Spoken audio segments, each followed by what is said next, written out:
What's going on, everyone? It's your boy Trippy, and today I wanted to talk about Sarada's Mangekyo Awakening, or I should say the unjustified backlash that it's been receiving since chapter 80 of the Boruto manga came out. So from what I've seen on Twitter and other social media, the vast majority of fans are completely fine with her MS awakening and the way that it happened, but a very vocal minority are saying it was the worst awakening in the series and it completely goes against the lore of the Naruto world. And in my opinion, all of this hate is completely unjustified and makes no sense whatsoever. So let's start from square one. We saw in the recent chapter 80 that Sarada unlocked her MS. The things that brought this about were the fact that Naruto, at least to her understanding, has died. We know this because she flat out says Lord Seventh is dead, with a shocked expression on her face. Keep in mind that Naruto was someone that she looked up to and aspired to be like, as she wants to be the Hokage in the future. And the fact that Naruto is basically kind of her uncle and has been there somewhat present in her life, even more so than her own father. So naturally, just based off this, there's a lot of emotions going on in her head.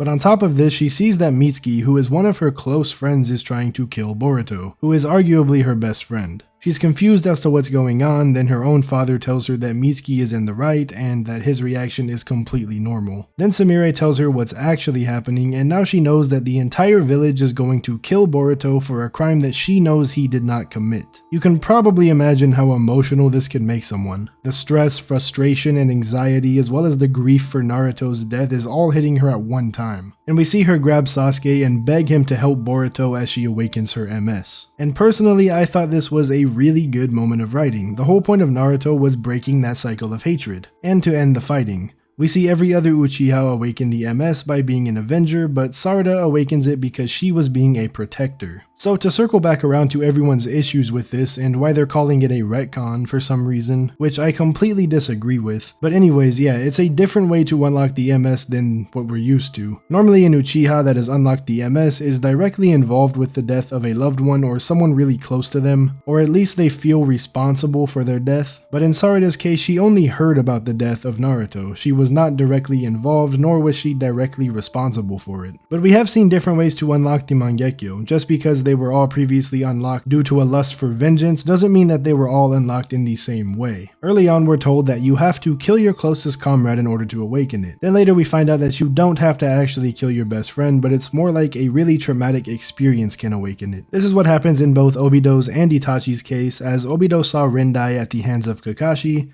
and Itachi saw Shisui die right in front of him. So we know that this is the case as it's literally shown to us that an extremely traumatic event can awaken the MS. And it's pretty fair to say that everything that happened to Sarada in this moment was traumatic. It just happened in a completely different way than what we've seen before. And fans of Boruto have kind of knew that this would be the case for a while, as she unlocked her one Tomoe Sharingan in the Shin arc just from meeting her father for the first time. She unlocked it out of love instead of hatred. This is most likely due to the fact that she is the first Uchiha born after the end of the cycle of hatred. So we as fans kinda knew that she would unlock her MS under different circumstances than usual. Her love for Naruto and hearing that he had died, and her love for Sasuke, who was going to kill Boruto, who is someone else that she loved, is what caused her to unlock her Mangekyo. She didn't unlock it out of wanting to avenge the loss of love, but rather to protect love from being lost. And it's perfectly in line with her as a character, and it fits into the lore of the overarching story of Naruto just fine. I truly don't understand how people dislike this. I feel like it was in all aspects a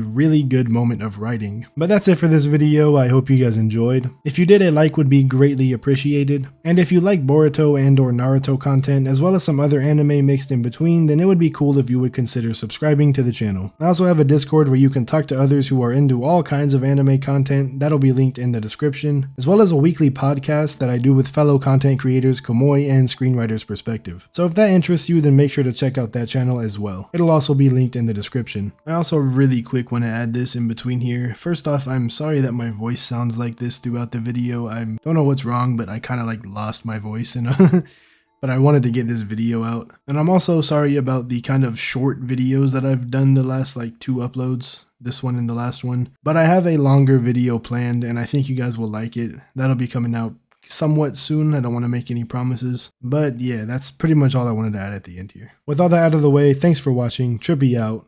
Peace.